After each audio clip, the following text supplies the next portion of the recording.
চাঁদাবাজ মুক্ত হয়েছে? দখলদার মুক্ত হয়েছে? হয় নাই। জুলুম মুক্ত হয়েছে? হয় নাই।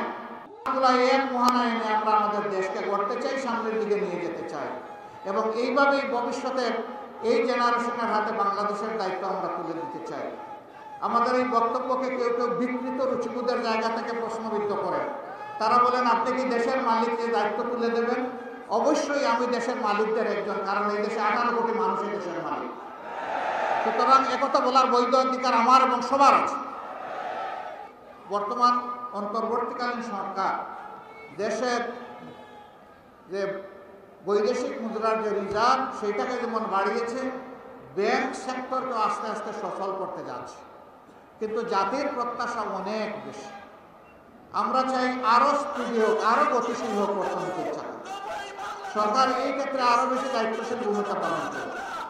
বাজারে এখন আগুন, মানুষের পেট পড়তে হয়, এখন আগুন নেই।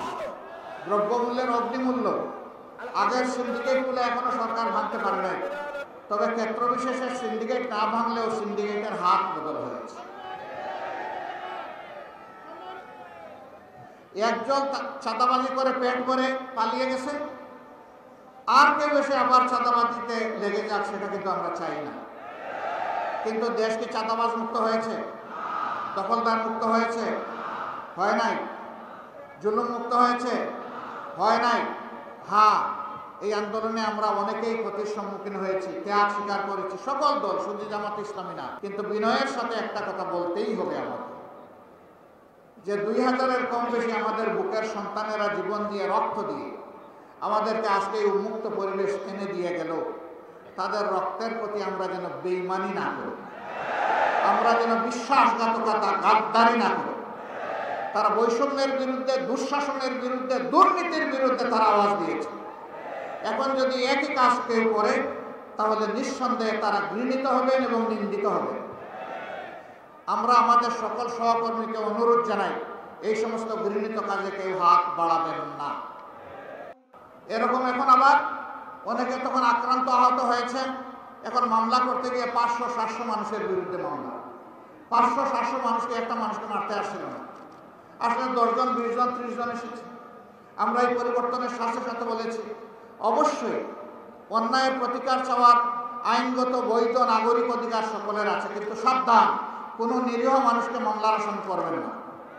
আমাদের সংগঠন কোথাও কোনো নিরীহ মানুষকে মামলার আসামি করে না।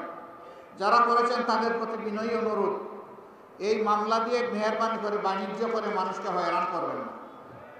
প্রিয় ভাইয়েরা, আমরা এমনই একটি বাংলাদেশ চাই যেই দেশে চাঁদাবাজদের কোনো অস্তিত্ব থাকবে না, দখলদারদের অস্তিত্ব থাকবে না, কোর্ট কাছারি আদালত কোথাও ঘুষ চলবে না।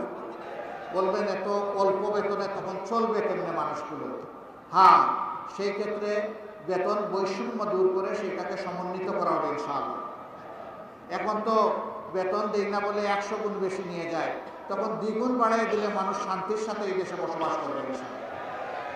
সবাইকে তার কাজের ব্যাপারে মূল্যায়িত করা হবে ইনশাআল্লাহ। আমরা এমন একটি দেশ চাই যেই দেশ হানাহানির দেশ হবে না, মানবিক বাংলাদেশ হবে। তবে নিঃসন্দেহে এমন একটি দেশ চাই যারা ফ্যাসিবাদের কাছে মাথা নত করবে না, যারা কোনো আগ্রাসী সাম্রাজ্যবাদ মেনে নেবে না, দুনিয়ার সমস্ত দেশ হিসাবে, বন্ধু হিসাবে দেখবে, কাউকে প্রভুর জায়গায় বসাবে না। এমন একটি জাতি আমরা গড়তে চাই। আপনারা কি সেই জাতি গড়তে চান? শিওর। বাংলাদেশ জামাত ইসলামী অঙ্গীকারবদ্ধ। আপনাদেরকে হাত মজবুত করতে হবে, দিল শক্ত করতে হবে, কদম চালু করতে হবে, দৃষ্টি প্রসারিত করতে হবে এবং হৃদয় প্রসারিত করতে হবে। বাংলাদেশ জামাত ইসলামী এমন একটা রাষ্ট্রের স্বপ্ন দেখে, যেই রাষ্ট্রে আকাশ এবং পাতালের ব্যবধান থাকবে না নাগরিকদের মাধ্যমে। কেউ গাছতলায় আর কেউ বিষতলায়, এটা হবে না অবস্থা। একটা সামঞ্জস্য থাকবে, সমতা নয়, ভারসাম্য থাকবে ইনশাআল্লাহ। অধিকারের জন্য হাহাকার করতে হবে না। বিচার বিভাগকে মেরুদণ্ড সোজা করে দেওয়া হবে, যাতে সেই বিচার বিভাগ রাষ্ট্রের প্রেসিডেন্টকেও দ্বিতীয় কোনো চোখে না দেখে, একই চোখে যেন দেখে, একই চোখে সমস্ত নাগরিককে দেখবে। তিনি কে এটা বিবেচ্য বিষয় নয়। তিনি অপরাধ করে থাকলে যেই অপরাধী হোক তাকে বিচারের আওতায় আসতে হবে। সেই বিচার যখন কায়েম হবে, আলহামদুলিল্লাহ ইনসাফ যদি সমাজে কায়েম হয়, তাহলে কাউকে অধিকার চাইতে হবে না। রাষ্ট্রের দায়িত্ব হবে অধিকারের খোঁজ নিয়ে যার অধিকার তার হাতে পৌঁছে দেওয়া। আমরা এমন একটি রাষ্ট্র দেখতে চাই। মুক্তিযুদ্ধের চেতনা আপনাদের কোথায় যায়? যখন ভারতের প্রধানমন্ত্রী বলে বিজয় দিবসটা 16 ডিসেম্বর ভারতের বিজয়, বাংলাদেশের নামে একটা শব্দ পর্যন্ত উচ্চারণ করে না, তখন তো আপনাদের মুখে আমরা কোনো ভুলি দেখি না। আমরাই তার প্রতিবাদ করেছি এবং যারা দেশকে ভালোবাসে তারাও প্রতিবাদ করেছে, কিন্তু যারা চেতনা বিক্রি করেন তাদের মুখে আমরা কোনো ভুলি সেদিন দেখি নাই। আপনাদের এই চেতনা, আপনাদের এই ভালোবাসা আপনারা রাখেন এবং গুটাইয়া রাখেন। 53.5 বছর এটা আমরা দেখেছি। এখন দেশকে তার আপন গতিতে আল্লাহর রাস্তার সামনের দিকে এগিয়ে যেতে সুযোগ দিন, রাস্তা পরিষ্কার করে দিন। আরেকটা বিভাজন লাগায়, সংখ্যাগুরু সংখ্যালঘু। কিসের সংখ্যাগুরু সংখ্যালঘু? এই দেশে আল্লাহ যাদেরকে পয়দা করেছে তাদের সকলে এই দেশের গর্বিত নাগরিক। সকলের অধিকার, সাংবিধানিক অধিকার সমান। এখানে সংখ্যাগুরু সংখ্যালঘু কিসের? একটা মানুষ তার পছন্দ মতো ধর্ম সে কবুল করবে। ইসলাম ধর্ম কাউকে এই ব্যাপারে জবরদস্তি করার এখতিয়ার দেয় নাই। ধর্ম বর্ণ মিলেমিশে আমরা এই দেশে বসবাস করব। আল্লাহর কাছে যার যার জবাবদিহি তার তার। আরেকজনের জবাব আমাকে দিতে হবে না, আমার জবাব আরেকজনকে দিতে হবে না। সুতরাং এখানে ধর্ম নিয়ে কোনো বাড়াবাড়ি এবং বিভাজন বিভক্তি চলবে না, অধিকার খর্ব করা চলবে না। এরা এই কথাগুলো বলে কার্যত নির্দিষ্ট ধর্মের ভাই বোনদেরকে এরা ক্ষতি করেছে, শোষণ করেছে, লাঞ্ছিত করেছে। এদের অধিকার অনেক ক্ষেত্রে তারা কেড়ে নিয়েছে।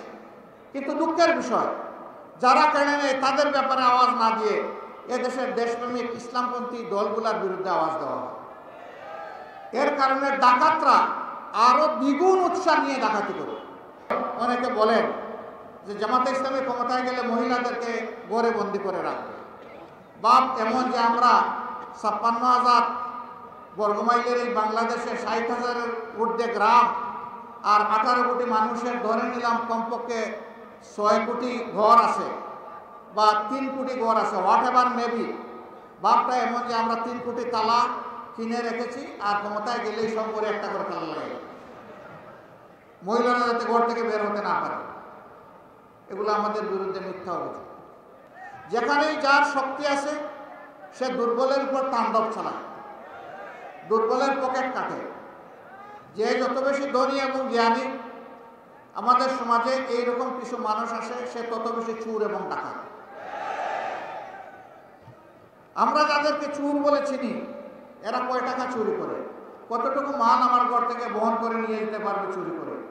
ডাকাত বলে যাদেরকে জানি, ওদের ক্যাপাসিটি কতটুকু ডাকাতি করার। কিন্তু রাষ্ট্রের মূল্যবান কলম যাদের হাতে, এক কলমের কুচায় সমস্ত সম্পদ ডাকাতি করা সম্ভব। যুগে যুগে তাই হয়েছে, গেল 15 বছর সবচেয়ে বেশি হয়েছে। সরকার বলেছিল উন্নয়নের রাজপথে বাংলাদেশকে উঠিয়ে দিয়েছে। আমরা এখন মহাসড়কে আছি আর বাংলাদেশ উন্নয়নের রোল মডেল। এখন চতুর্দিকে হাহাকার। আপনাদের মাধ্যমে সমাজের মানুষের কাছে আমি 2-1টা জিনিস চাইব। নাম্বার 1, আমরা যদি দেশের জন্য, জাতির জন্য কাজ করি, আমরা আপনাদের একটু ভালোবাসার কাঙ্গাল। আপনারা যেন আমাদেরকে একটু ভালোবাসা উপহার দেন। নাম্বার 2, ভালোবাসার সাথে আপনাদের জন্য একটু সমর্থন এবং সহযোগিতা পাই। নাম্বার 3, সমর্থন সহযোগিতার পাশাপাশি জাতীয় চ্যালেঞ্জ মোকাবিলায় আপনাদেরকে যেন আমরা আমাদের পাশে পাই। নাম্বার 4, এই জাতিকে বদলে দেওয়ার জন্য আপনাদের অন্তরে যেন আমাদের জন্য একটা জায়গা পাই। এই 4টা জিনিস যদি দেশবাসী আমাদেরকে উপহার দেন, আমরা দেশবাসীর কাছে চিরকৃতজ্ঞ থাকব। ক্ষমতায় যাওয়া আমাদের উদ্দেশ্য নয়, দেশে একটা সুশাসন কায়েম করা আমাদের মূলত উদ্দেশ্য।